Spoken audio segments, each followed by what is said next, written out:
Oh, good morning dear students and parents. Myself Kamla Chaudhary, science teacher from Seeker. Today we will start chapter 5 of class 9 and today's topic will be mitochondria and plastid. आज हम mitochondria and plastid के बारे में देखेंगे। ये mitochondria और plastids हैं, वो क्या है? सेल ऑर्गेनल है और इनके बारे में हम पढ़ेंगे और इनके बारे में जानेंगे कि ये क्या रोल प्ले करते हैं सेल के अंदर, यानी सेल के जो इतने फंक्शन हैं उसके अंदर इनका क्या रोल है। तो जानते हैं mitochondria. Mitochondria are known as the powerhouse of the cell. Mitochondria है उसको हम powerhouse of the cell कहते हैं। क्यों? क्योंकि the energy required for various chemical activities needed for life is released by mitochondria in the form of ATP molecules. हम इसलिए कहते हैं कि जो अपनी बॉडी है जब कोई भी फंक्शंस करती है या कोई भी एक्टिविटी करती है उसके लिए हमें किसकी ज़रूरत पड़ती है? एनर्जी की ज़रूरत पड़ती है। वो एनर्जी है वो हमें कहाँ से मिलती है? वो हमें माइटोकॉन्ड्रिया से मिलती है। और जो माइटोकॉन्ड्रिया है वो एनर्जी रिलीज़ करता है किस फॉर्म में? ATP मॉलिक्यूल में। तो ATP की फुल फॉर्म क्या होगी? Adenosine triphosphate. ATP is known as the energy currency of the cell. यहाँ पर ATP है वो एनर्जी की करेंसी है। जैसे कि हम बात कर रहे हैं यहाँ पे करेंसी, यानी कि जो एनर्जी है, एनर्जी की करेंसी क्या है? ATP है। ठीक है, जैसे कि किसी भी कंट्री की करेंसी, जैसे कि इंडिया की रुपये हैं, चीन की येन है, जैसे कि US डॉलर है, वैसे एनर्जी की जो करेंसी है उसको हम ATP कहते हैं। The body uses energy stored in ATP for making new chemical compounds and for mechanical work. अब बॉडी है वो क्या करती है? एनर्जी को स्टोर करती है और नए केमिकल्स का फॉर्मेशन भी करती है मैकेनिकल वर्क के लिए। ठीक है, तो स्टोर एनर्जी होती है नए केमिकल बनाने के लिए और मैकेनिकल वर्क के लिए भी स्टोर होती है। Mitochondria have 2 membrane covering instead of just 1। Mitochondria है डबल लेयर मेम्ब्रेन है, यानी कि जो आउटर लेयर होती है वो 2 होती हैं। The outer membrane is very porous while the inner membrane is deeply folded. हम यहाँ बात कर रहे हैं जो माइटोकॉन्ड्रिया है, माइटोकॉन्ड्रिया की जो आउटर लेयर है वो क्या होती है? पोरस होती है, यानी उसके अंदर क्या होते हैं? छेद होते हैं। जैसे कि हम बात करें माइटोकॉन्ड्रिया है ऐसा होगा, तो इसके अंदर जो ये 2 लेयर हैं इसको हम जब देखते हैं तो कैसे दिखती हैं? आउटर लेयर होती है वो तो क्या वेरी पोरस है, उसके अंदर बहुत सारे पोर दिखेंगे अपन को, जैसे कि ये पोरस दिखा दिया। जैसे इस लैंग्वेज में बोला है हमने कि बहुत ही ज़्यादा पोर्स बने हुए होते हैं। और जो इनर लेयर होती है वो फोल्डेड होती है। कैसे? देखना,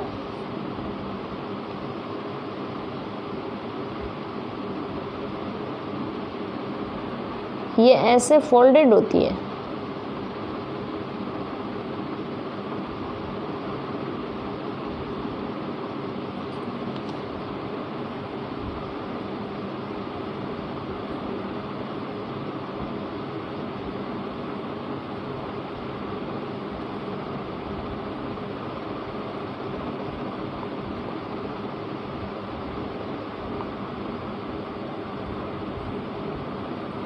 ये ऐसे फोल्डेड होती है। तो हम देखते हैं कि डबल मेम्ब्रेन होती है। जब हम उसको देखते हैं तो आउटर मेम्ब्रेन होती है वो पोरस होती है, इनर मेम्ब्रेन होती है वो पोरस होती है।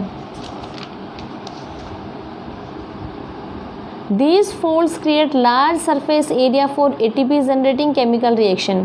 ये जो फोल्डेड है या हम बात करें ये जो फोल्ड हैं ये क्या होते हैं? एरिया को इंक्रीज़ करने में हेल्प करते हैं और क्या करते हैं? ATP को जनरेट करने में हेल्प करते हैं।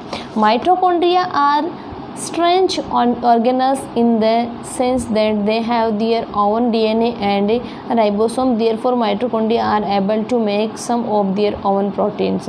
माइटोकॉन्ड्रिया है वो क्या होता है? एक ऑर्गेनल ऐसा है जो अपने लिए क्या बनाता है? खुद का प्रोटीन खुद ही फॉर्मेशन करता है, यानी खुद ही बनाता है। ठीक है, यानी प्रोटीन फॉर्मेशन में हेल्प करता है माइटोकॉन्ड्रिया। अब यहाँ हम बात कर रहे हैं ये आउटर मेम्ब्रेन है, ये इनर मेम्ब्रेन है, और इनर मेम्ब्रेन के जो फोल्डेड है जो पार्ट है उसको हम क्रिस्टी कहते हैं। इसके अंदर सब्सटेंस फिल होता है और बीच में ये स्पेस प्रेजेंट होता है, मेम्ब्रेन सब स्पेस प्रेजेंट होता है। ये आउटर है, ये इनर है, और इनको हम क्रिस्टी कहते हैं, जहाँ पर किसका फॉर्मेशन होता है, प्रोटीन का फॉर्मेशन होता है। अब जानते हैं हम प्लास्टिड के बारे में। तो हम बात कर रहे थे कि माइटोकॉन्ड्रिया प्लांट और एनिमल दोनों सेल्स के अंदर प्रेजेंट होता है। क्या होता है, ये दोनों सेल्स में प्रेजेंट होता है। ये नहीं होता है कि प्लांट सेल में होगा एनिमल सेल में नहीं होगा, या एनिमल सेल में होगा प्लांट सेल में नहीं होगा। तो माइटोकॉन्ड्रिया से रिलेटेड जो क्वेश्चंस बनते हैं वो ये बनते हैं कि ये सिंगल मेम्ब्रेन है, ये डबल मेम्ब्रेन है, देन ये क्या है, डबल मेम्ब्रेनल ऑर्गेनल है। और माइटोकॉन्ड्रिया है उसको हम पावर हाउस ऑफ सेल कहते हैं बिल्कुल, यानी किस ऑर्गेनल को हम powerhouse of the cell कहते हैं, तो माइटोकॉन्ड्रिया होगा। माइटोकॉन्ड्रिया है एनर्जी को स्टोर करता है, बिल्कुल करता है, लेकिन किस फॉर्म में करता है, एटीपी की फॉर्म में करता है, यानी कि रिलीज़ करता है। और एनर्जी की करेंसी क्या है, तो हम आंसर क्या होगा, एटीपी होगा। और माइटोकॉन्ड्रिया है वो क्या करता है, प्रोटीन फॉर्मेशन भी करता है।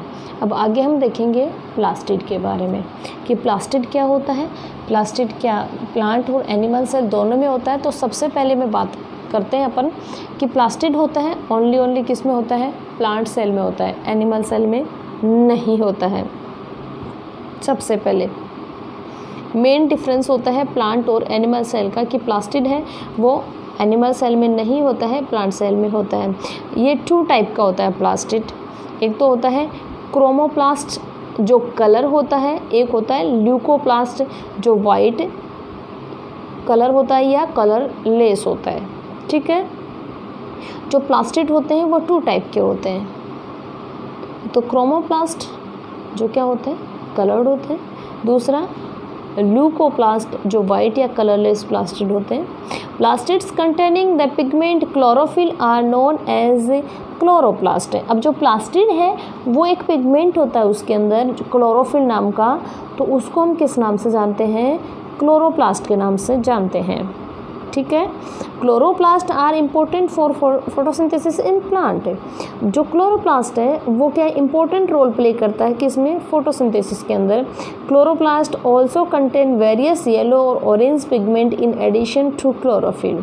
अब जो क्लोरोप्लास्ट है उसके अंदर भी बहुत सारे वेरिएशन होते हैं कलर के अंदर, जैसे कि येलो है, ऑरेंज है, तो वो क्लोरोफिल में ऐड किए होते हैं। Leucoplast are primary organelle in which material such as starch oil protein granule are stored. अब जो ल्यूकोप्लास्ट है वो क्या है, प्राइमरी ऑर्गेनल की हम बात करें, उसके अंदर जो मटेरियल होता है वो क्या होता है, वो होता है स्टार्च होता है, ऑयल होता है, प्रोटीन ग्रेन्यूल्स होते हैं, ये इसके अंदर क्या होते हैं, स्टोर्ड होते हैं। और क्लोरोप्लास्ट है वो किस में हेल्प करता है, फोटोसिंथेसिस में। जो प्लांट है फोटोसिंथेसिस करेंगे यानी फूड बनाएंगे, देन क्लोरोप्लास्ट है वो हेल्प करता है। The internal organisation of the plastid consist of numerous membrane layer embedded in a material called the stroma.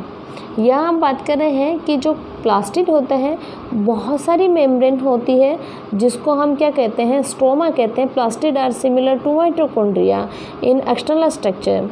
हम बाहर से अगर हम देखें तो वो कैसा दिखता है, प्लास्टिड है वो कैसा दिखता है, माइटोकॉन्ड्रिया जैसा दिखता है। जैसे हम बाहर से देखेंगे, like the mitochondria plastid also have their own DNA and ribosome.